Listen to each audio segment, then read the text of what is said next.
In this video, we'll demonstrate how to boost the bass in your favorite songs on Spotify.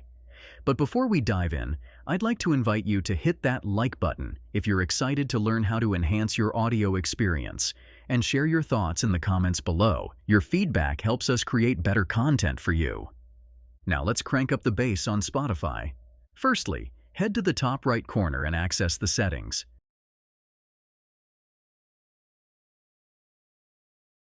Once you're in the settings menu, scroll down to find the volume level option. Here, you want to set it to loud to give that bass an extra kick. Additionally, you can scroll down further and optimize your audio quality by selecting the highest option available. And there you have it. Boosting the bass on Spotify is as simple as adjusting these settings. Thank you very much for watching. If you have any questions, feel free to ask in the comments below. Have a great day and goodbye. See you in the next tutorial on Media Magnet Guide. If you found this video helpful, please take a moment to like, comment, and subscribe with notifications on.